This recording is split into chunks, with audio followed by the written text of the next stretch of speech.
कांग्रेस के दोनों दल एक हो गए थे, नरम दल और गरम दल। किस अधिवेशन में? 1916 के लखनऊ अधिवेशन में। और अध्यक्षता कौन के थे? अंबिका चरण मजूमदार। नील विद्रोह कहाँ हुआ था? तो पश्चिम बंगाल की नदिया में। नील दर्पण में किसकी चर्चा है? याद रखिएगा, नील विद्रोह की चर्चा है। प्रश्न पूछेगा नील विद्रोह के बड़े नेता कौन थे? तो दिगंबर विश्वास और विष्णु विश्वास। नमक विद्रोह कहाँ हुआ था? याद रखिए, गुजरात में। गांधी जी को गिरफ्तार कर लिया गया था इसी आंदोलन में। जब गिरफ्तार हुए थे ना, तो इसी के विरोध में गुजरात के पास स्थित था एक प्लेस धरसाना सॉल्ट विद्रोह वहीं पर हुआ था। वहाँ पर अंग्रेज अधिकारी थे, उस पर हमला कर दिया गया था। देखिएगा, महात्मा गांधी जो है यंग इंडिया पुस्तक लिखे थे और यंग इंडिया पुस्तक के माध्यम से उन्होंने 11 सूत्री मांग की। देश को मारमाहित करने वाला घटना था जिसमें गांधी जी की रूहें कांप गई थी और भारत से अंग्रेजों को हटाने के लिए ये अपना सब समर्पण के भाव को पैदा कर देते और देश की जनता में ये क्रांति के भूचाल को ला देते। रक्त के तासीर को इस उबाल पर लाके खड़ा कर देते कि अब तो कुछ करना ही होगा और अंग्रेज को भारत छोड़ना ही पड़ेगा।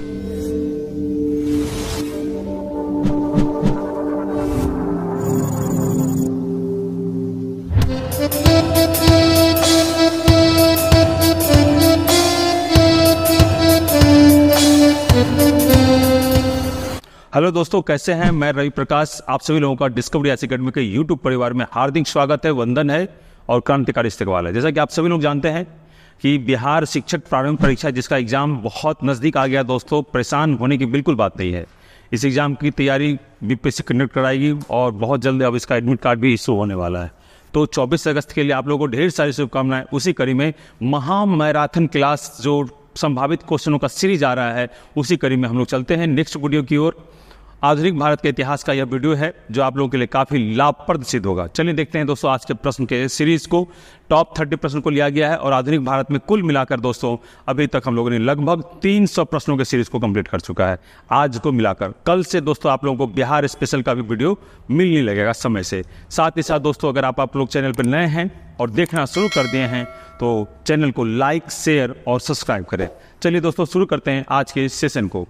देखिए दोस्तों, प्रश्न है द्वैध शासन जिसके अंतर्गत प्रांतीय कार्यपालिका को 2 भागों में बांटा गया था।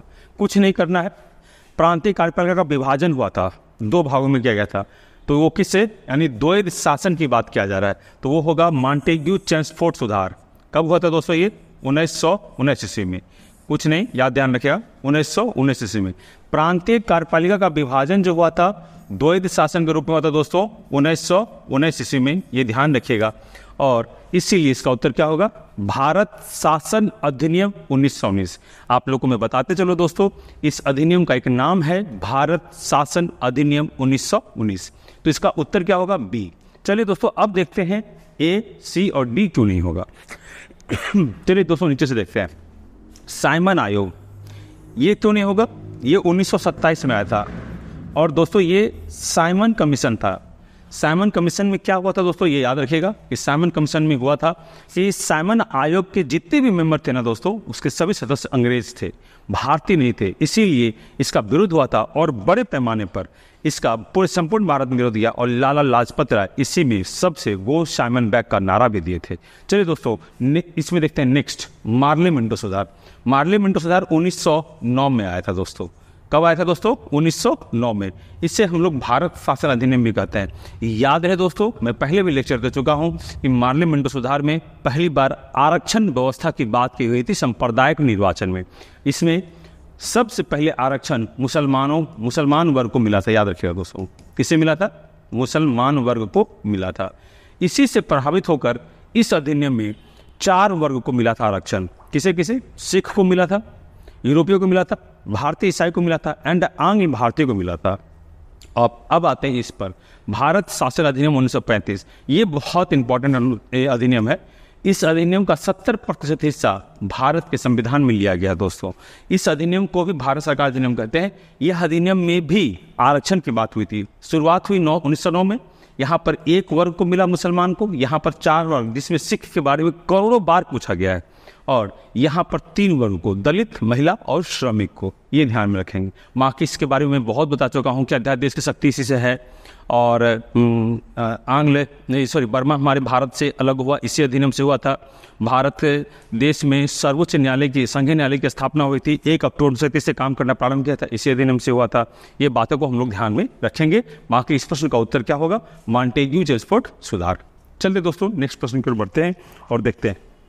भारतीय राष्ट्रीय कांग्रेस का पहला पूछा है, ये याद रखिएगा। और किस्सा राष्ट्रीय कांग्रेस का वार्षिक अधिवेशन कहाँ आयोजित हुआ था?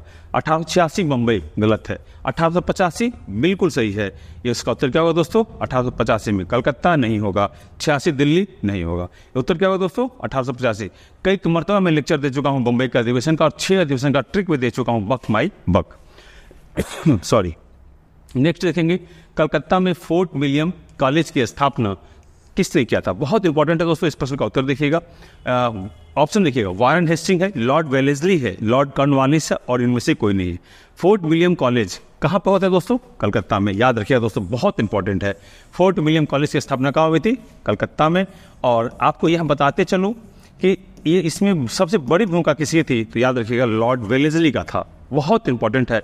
यह भी पूछेगा कि लॉर्ड वेलेस्ली जो है दोस्तों, इसमें जो स्थापना किया था तो यहाँ पर कब किया था? तो याद रखिएगा 1800 ईस्वी में। कब किया था दोस्तों? 1800 ईस्वी के आसपास जो है लॉर्ड वेलेस्ली जिसकी स्थापना किया था। और इसी के क्रम में सबसे पहले दोस्तों यहाँ के अध्यक्ष कौन बने थे? तो याद रखिएगा चार्ल्स आयर बने थे। याद रखिएगा चार्ल्स आयर इसके अध्यक्ष बने थे। कौन बने थे दोस्तों? Charles Eyre. कौन बने थे दोस्तों? चार्ल्स आयर इसके अध्यक्ष बने थे दोस्तों, ये ध्यान रखिएगा। फोर्ट विलियम कॉलेज कहाँ है दोस्तों? कलकत्ता में। वेलेस्ली इसके संस्थापक थे और चार्ल्स आयर इसके प्रथम अध्यक्ष बने थे। नेक्स्ट सवाल की ओर बढ़ते हैं और देखते हैं, स्वामी दयानंद सरस्वती का जन्म कहाँ हुआ था? बहुत इंपॉर्टेंट है। पंजाब में नहीं, बिल्कुल गुजरात में हुआ था, दिल्ली में नहीं, बंगाल में नहीं। स्वामी दयानंद सरस्वती के बारे में भी पूर्व के वीडियो में बहुत चीज़ बता चुका हूँ, एक चीज़ नहीं बताया हूँ। प्रश्न पूछेगा, स्वराज शब्द का सबसे पहले प्रयोग किसने किया था? तो याद रखिएगा दोस्तों, स्वराज शब्द का सबसे पहले प्रयोग इन्होंने ही किया था। बाकी नेक्स्ट वीडियो में देखिएगा, इनके बारे में बहुत ज़्यादा मैं लेक्चर देख के बता चुका हूँ। स्वामी दयानंद सरस्वती के बारे में इन्होंने क्या क्या स्थापना किया, कौन सी चीज़ का आंदोलन चलाए, ये चीज़ है। नेक्स्ट है, poverty and un British rule in India पुस्तक के लेखक कौन लिखा है? सबसे पहले याद रखिएगा, हमारे भारत में अंग्रेज के द्वारा एक घटना की गई थी। क्या घटना? भारतीय पैसे, किसके पैसे? अपने देश के पैसे, भारत के पैसे का दोहन हो रहा था। कौन कर रहा था दोस्तों दोहन? अंग्रेज लोग कर रहे थे। यानी भारत के पैसों का इस्तेमाल वो अपने देश में कर रहे थे। वो मछली के तेल में मछली को तरने वाली बात हो रही थी दोस्तों यहाँ पर। तो इसी को ध्यान में रखते हुए poverty and un British rule in India के पुस्तक लिखी गई। और इस पुस्तक के लेखक कौन है दोस्तों? आरसी दत्त? बिल्कुल नहीं। रजनीकांत दत्त? बिल्कुल नहीं। दादा भाई नेरोजी लिखे थे। याद रखिएगा। जवाहरलाल नेहरू? नहीं। याद रखिए कौन लिखे थे? दादा भाई नेरोजी। प्रश्न पूछेगा दादा भाई नेरोजी ने इसे कब लिखा था? तो याद रखिएगा 1900 या 1901। ये बहुत इंपॉर्टेंट है, प्रश्न पूछने की ज़्यादा संभावना है और इसके ऊपर भी मैं लेक्चर दे चुका हूँ, ये भी ध्यान में रखिएगा। 1905 में विभाजन के बाद बंगाल एक प्रांत के रूप में पुनः एकत्रित हुआ था। बहुत अच्छा क्वेश्चन है। सबसे पहले याद रखिएगा बंगाल के बारे में, उत्तर अपने आप निकल जाएगा दोस्तों। ध्यान रखिएगा क्या क्या। बंगाल जो है दोस्तों, इसको 1905 ईस्वी में विभाजित किया था। कौन किया था दोस्तों? कर्जन किया था। कौन किया था दोस्तों? कर्जन किया था। लॉर्ड कर्जन किया था। अब ये बंगाल का विभाजन किया और बाद में एकत्रित हुआ। तो ध्यान रखिएगा, हमारे भारत में एक व्यक्ति आ रहे थे जिसका नाम था जॉर्ज पंचम। जॉर्ज पंचम भारत आ रहे थे और जॉर्ज पंचम उस समय में इंग्लैंड के चीफ थे, इंग्लैंड के सब कुछ थे। और ये भारत आने के समय में ही बंगाल का एकत्रित करने का बात हुआ। अर्थात जिस कर्जन ने 1905 में बंगाल को विभाजित किया था दोस्तों, जॉर्ज पंचम के समय में आने से पहले ही हार्डिंग के द्वारा, लॉर्ड हार्डिंग के द्वारा बंगाल विभाजन की घोषणा को रद्द कर दिया गया। और 1911 ईस्वी में बंगाल के विभाजन की घोषणा को रद्द किया। कब किया? 1911 ईस्वी में। अर्थात हमारा विभाजन एकत्रित कब एकत्रित हुआ? तो यानी इसका उत्तर क्या होगा? 1908, 1910, 1911, 1912। इसका उत्तर होगा दोस्तों 1911 में। 1911 क्यों होगा? देखिए, घोषणा रद्द कब किया बंगाल विभाजन को? हार्डिंग ने 11 में। लागू कब हुआ था? 12 में। इसीलिए एकत्रित कब हुआ? तो हम लोग मारेंगे किसको? जिस दिन घोषणा हुआ था 1911 ईस्वी को। नेक्स्ट प्रश्न को चलते हैं दोस्तों, देखेंगे हम लोग। भारतीय राष्ट्रीय कांग्रेस में विभाजन हुआ था सूरत अधिवेशन में कब? बहुत अच्छा क्वेश्चन है। सबसे पहले तो ये याद रखिएगा, कांग्रेस में विभाजन क्यों हुआ। ये भारतीय राष्ट्रीय कांग्रेस जो है ना दोस्तों, इसमें विभाजन क्यों हुआ? तो मैं एक सिद्धांत बहुत पहले पढ़ाया हूँ, वीडियो में देखिएगा। भारतीय राष्ट्रीय कांग्रेस जो है ना दोस्तों, इनका मांग, इनकी लड़ाई जो तत्कालीन अंग्रेज की सत्ता थी उससे जो थी ना, वो बिल्कुल अलग तरीके से, नरम तरीके से, कानून के दायरे में रहकर थी। इस वजह से दल में फूट पड़ गया और दल दो भागों में टूटने के कगार पर आ गया। एक बन गया नरम दल, जो कि कानून के दायरे में रहकर, एक हो गया नरम दल और एक हो गया दोस्तों गरम दल। एक हो गया नरम दल और एक हो गया दोस्तों कौन? गरम दल। तो कानून के दायरे में रहकर ये लोग मांग कर रहे थे, ठीक है ना, कि हमें सब कुछ मिले। इसी वजह से कांग्रेस में फूट पड़ा। तो सबसे पहले कब फूट पड़ा? याद रखिएगा 1907 में। तो 1907 में कहाँ अधिवेशन हुआ था? याद रखिएगा दोस्तों, 1907 में अधिवेशन हुआ था। कहाँ? सूरत में। कहाँ हुआ था? सूरत में। अब याद रखिएगा, सूरत में जो अधिवेशन हुआ था कांग्रेस का, यहाँ पर अध्यक्षता कौन किए थे? तो याद रखिएगा, रास बिहारी बोस किए थे अध्यक्षता। कौन किए थे दोस्तों? रास बिहारी बोस किए थे। कौन किए थे दोस्तों? रास बिहारी बोस किए थे। अब सवाल पूछेगा आपको कि ये नरम दल और गरम दल अलग तो हुआ 1907 में। अगर यह सवाल पूछे थे कि नरम दल और गरम दल मिला कब, दोनों एकत्रित कब हुआ, तो बहुत आसान है दोस्तों, याद रखिएगा ये दोनों कब मिला। तो याद रखिएगा, इसमें पूछेगा जी 9 वर्ष जोड़ दीजिए। 1907 में ना दोस्तों 9 वर्ष को जोड़िए तो कितना हो जाएगा? 1916 हो जाएगा दोस्तों। कितना हो जाएगा? 9 7 16। 1916 में कांग्रेस का जो फूट था वो खत्म हो गया और ये दोनों एक हो गए। यानी दोनों में क्या हो गया? दोनों में एकजुटता आ गई। याद रखिएगा, एकजुटता। नरम दल और गरम दल में एकजुटता कब आई दोस्तों? 1916 में। सवाल कैसे पूछेगा? याद रखिए दोस्तों, सवाल पूछेगा भारतीय राष्ट्रीय कांग्रेस का विभाजन सूरत में अधिवेशन हुआ था कब? तो एक तो मैं पूरा बता दिया, तो अब उसका उत्तर पहले देख लीजिए। 1905 होगा? नहीं, 1907 होगा दोस्तों। 1909 नहीं होगा, 1910 नहीं होगा। एक सवाल और पूछेगा कि ये दोनों दल जब अलग हुए तो दोनों दल एकत्रित कब हुए थे, एकजुट कब हुए थे? तो याद रखिएगा दोस्तों 1916 में हुआ था और 1916 में दोनों दल एक हुए थे। और कब, किस अधिवेशन हुए थे? याद रखिएगा लखनऊ अधिवेशन में दोस्तों। कब हुए थे दोस्तों? लखनऊ अधिवेशन हुए थे। और इस अधिवेशन की अध्यक्षता कौन किया था? तो याद रखिएगा अंबिका चरण मजूमदार। अंबिका चरण मजूमदार जो है इस अधिवेशन की अध्यक्षता। कांग्रेस के दोनों दल एक हो गए थे, नरम दल और गरम दल। किस अधिवेशन में? 1916 के लखनऊ अधिवेशन में। और अध्यक्षता कौन के थे? अंबिका चरण मजूमदार। याद रखिएगा दोस्तों। नेक्स्ट क्वेश्चन देखेंगे। भारतीय राष्ट्रीय कांग्रेस ने पूर्ण स्वराज को अपना लक्ष्य पहली बार घोषित किया। याद रखिएगा कब, किस अधिवेशन में पूछ रहा है? तो याद रखिएगा लाहौर अधिवेशन। कुछ नहीं, महत्वपूर्ण उत्तर मारेंगे। बहुत पहले लेक्चर दे चुके हैं दोस्तों।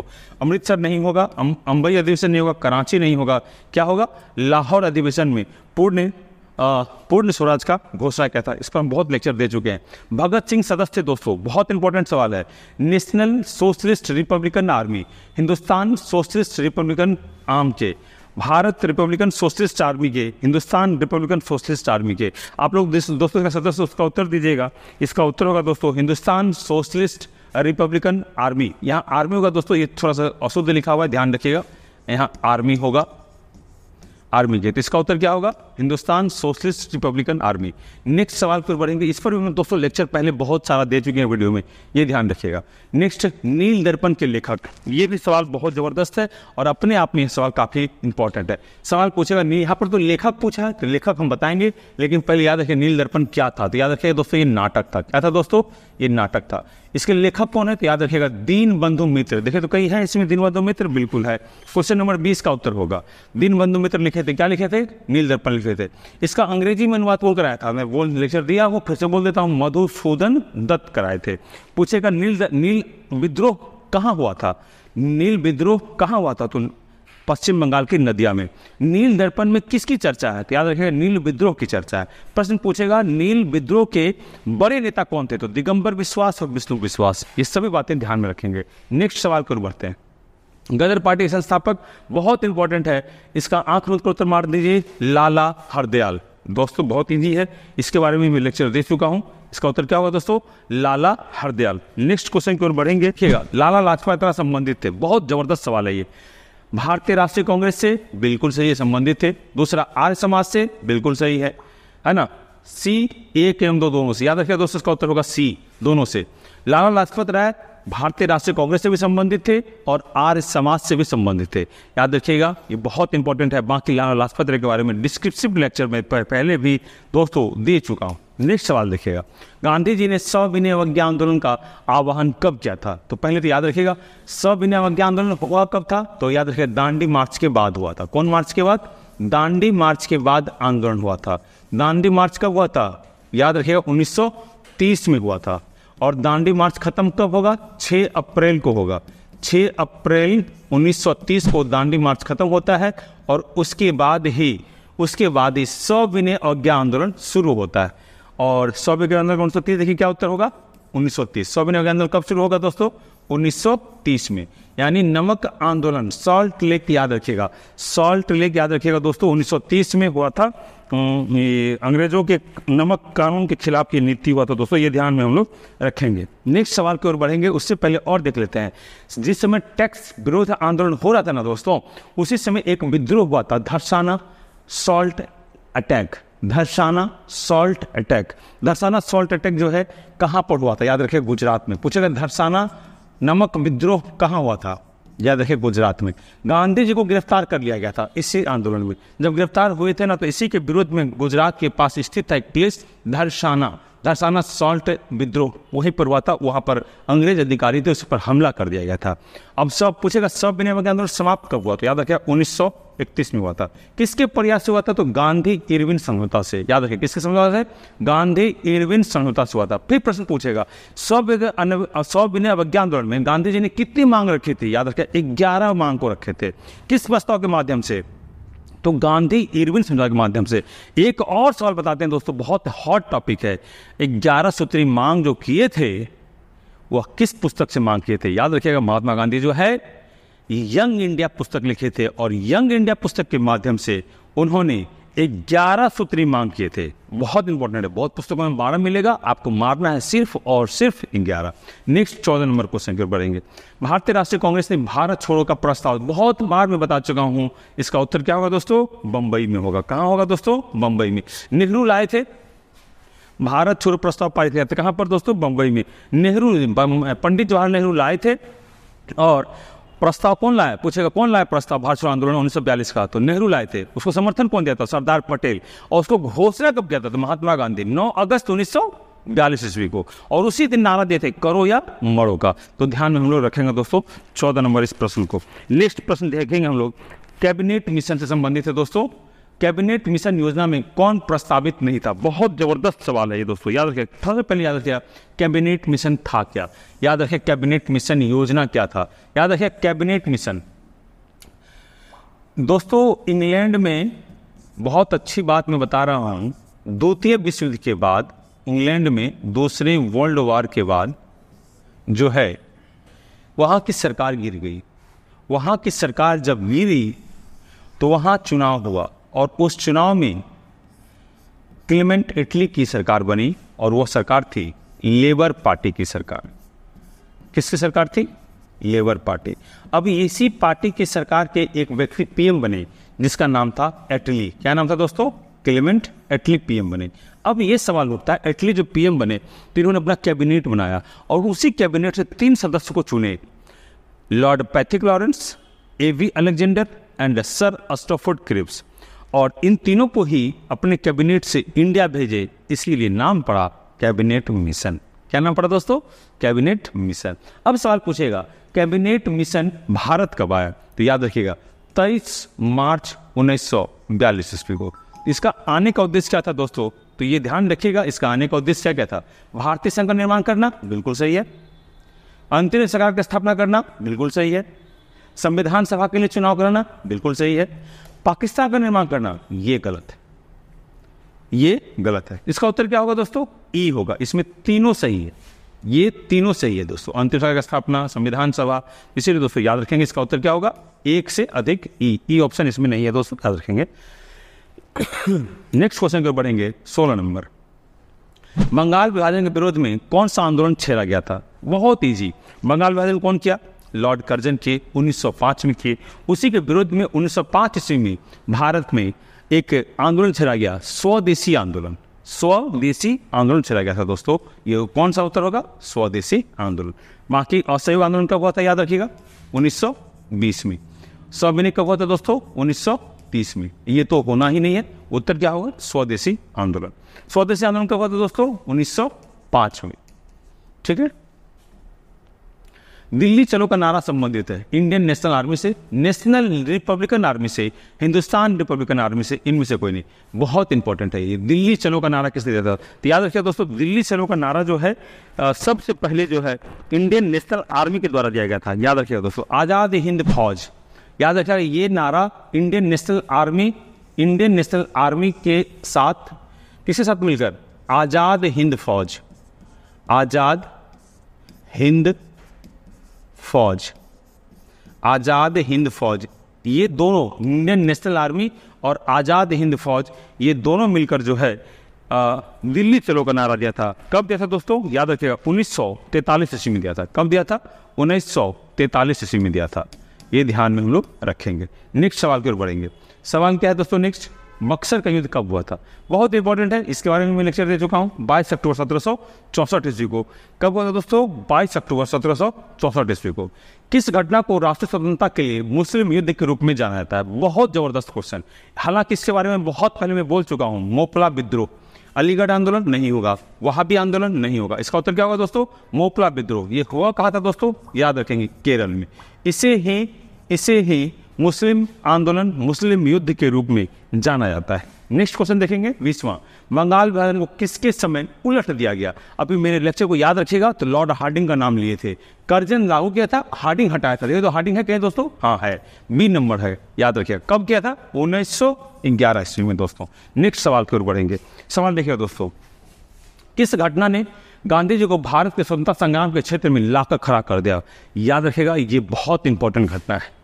ये देश को मारमाहित करने वाला घटना था, जिसमें गांधी जी की रूहें कांप गई थी और भारत से अंग्रेजों को हटाने के लिए ये अपना सब समर्पण के भाव को पैदा कर देते और देश की जनता में ये क्रांति के भूचाल को ला देते, रक्त के तासीर को इस उबाल पर ला के खड़ा कर देते कि अब तो कुछ करना ही होगा और अंग्रेज को भारत छोड़ना ही पड़ेगा। तो किस घटना ने? याद रखेगा, जालियांवाला बाग हत्याकांड। ये हुआ था कब? 13 अप्रैल 1919 ईस्वी को दोस्तों। कब हुआ था? 13 अप्रैल 1919 ईस्वी को। ये ध्यान में रखेंगे दोस्तों, बहुत इंपॉर्टेंट है। नेक्स्ट सवाल 22वां देखेंगे। 1946 से 50 के दौर में संविधान सभा का अध्यक्ष कौन था? बहुत इंपॉर्टेंट है, इसका उत्तर आंख बंद के मारिए। डॉक्टर राजेंद्र प्रसाद। इसके बारे में लेक्चर मैं दे चुका हूं दोस्तों। देखिएगा मेरे प्रीवियस वीडियो में खिलाफत आंदोलन का नेतृत्व किसने किया? पहले याद रखिए दोस्तों, खिलाफत आंदोलन जो है 1919 में हुआ था। इस आंदोलन में दो भाई थे। कितने भाई थे दोस्तों? दो भाई थे। इसे अली बंधु के नाम से जाना जाता था। याद रखिए, कौन बंधु?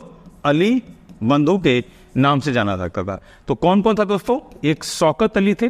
कौन थे दोस्तों? एक शौकत अली और दूसरा था मोहम्मद अली। शौकत अली और मोहम्मद अली, ये दो भाई थे। याद रखिएगा, महात्मा गांधी इस आंदोलन का सहयोग भारतीय संग्राम में चाहते थे, इसीलिए खिलाफत आंदोलन नेतृत्व किसने किया? अब इसमें से उत्तर खोजिए तो हकीम अजमल खां नहीं होगा। हमने लिखा है अली बंधु, इंग्लिश में हम क्या बोल सकते हैं? अली ब्रदर्स नहीं बोल सकते हैं, बंधु मतलब भाई। देखिए तो अली ब्रदर्स है, यही उत्तर होगा। हसरत मोहानी नहीं होगा, जिन्ना नहीं होगा, तो उत्तर क्या होगा दोस्तों? अली ब्रदर्स। नेक्स्ट सवाल की ओर देखेंगे 24। भारतीय राष्ट्रीय कांग्रेस के ऐतिहासिक लाहौर अधिवेशन 1929 में अध्यक्षता किसने किया था? बहुत इजी, करोड़ों बार ये सवाल बता चुके हैं दोस्तों। 1929 में पंडित जवाहरलाल नेहरू के थे। नेक्स्ट सवाल 25। कौन सा सही सुमेलित है? बेलगांव 1924 महात्मा गांधी बिल्कुल सही है। कलकत्ता अधिवेशन सोरदी नायडू, यही गलत है दोस्तों, यहाँ पर सरोजिनी नायडू नहीं होगा। बाकी और नीचे देखते हैं पहले, हरिपुरा अधिवेशन 1938 सुभाष चंद्र बोस सही है। मेरठ अधिवेशन 1946 आचार्य JB कृपलानी इनका पूरा नाम था, ये भी सही। तो यहाँ गलत है, इसका उत्तर क्या होगा दोस्तों, याद रखिएगा। कलकत्ता अधिवेशन 1928 का अध्यक्षता कौन किया था, तो याद रखिए इसका अध्यक्षता मोतीलाल नेहरू के थे दोस्तों। कौन के थे दोस्तों, मोतीलाल नेहरू के थे। कौन के थे दोस्तों, मोतीलाल नेहरू के थे। नेक्स्ट सवाल की ओर बढ़ेंगे, 26 नंबर।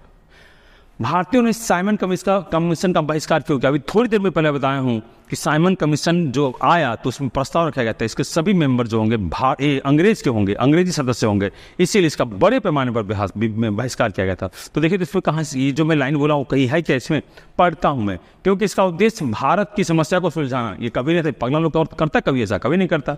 दूसरा, क्योंकि इसका उद्देश्य हिंदू मुसलमानों में फूट डालना था, ये भी नहीं, ये बैबल योजना का था उद्देश्य, है ना। ये किसका उद्देश्य था, बेबल ऐसा चाहता था कि हिंदू और मुसलमान में एकता न हो, बेबल ऐसा चाहता था, लॉर्ड बेबल, विस्काउंट बेबल इसका पूरा नाम था। क्योंकि इसके मतलब हुआ साइमन के, इसके सभी सदस्य अंग्रेज थे और इसमें भारतीयों का प्रतिनिधित्व नहीं दिया गया था दोस्तों। आंख फाड़ दे, यही उत्तर होगा दोस्तों, बाकी ये उत्तर भी नहीं होगा। यह भारतीय पर अच्छा नहीं, बिल्कुल क्या होगा दोस्तों, याद रखिएगा यही होगा। 26 को 27 पर आइएगा।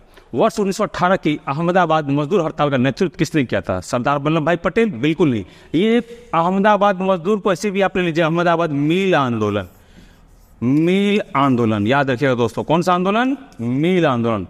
MK गांधी फंसाने के लिए दिया है, मोहनदास करमचंद गांधी, महात्मा गांधी का है ये, बिल्कुल याद रखिएगा दोस्तों। 1918 में वही नेतृत्व के थे, 1917 में चंपारण के थे, 1918 में ये के थे। बाकी ये भी पटेल नहीं होगा, ये नहीं होगा और ये भी नहीं होगा। नेक्स्ट सवाल की ओर बढ़ेंगे।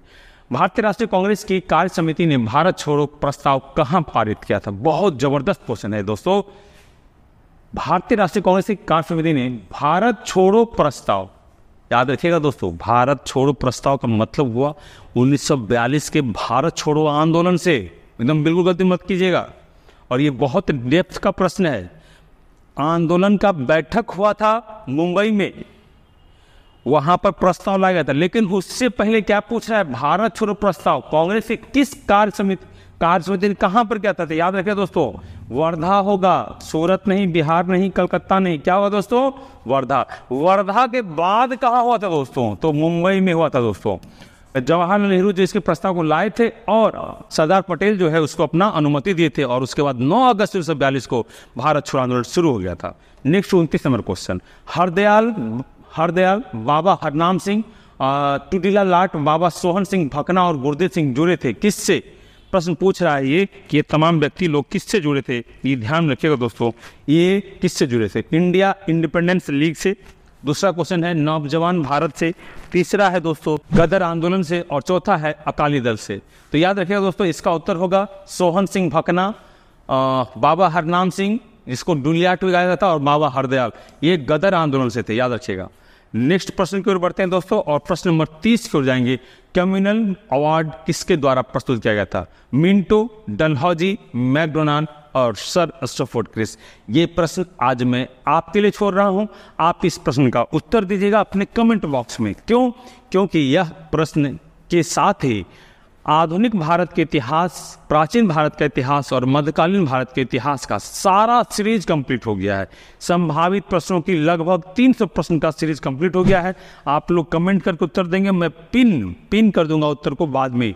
आप लोगों के सारे कमेंट को पढ़ने के बाद मैं इसका उत्तर पिन करूंगा कि कम्युनल अवार्ड किसके द्वारा प्रस्तुत किया गया, कब प्रस्तुत किया गया, कम्युनल अवार्ड था क्या, मैं सारी बात में बताऊंगा।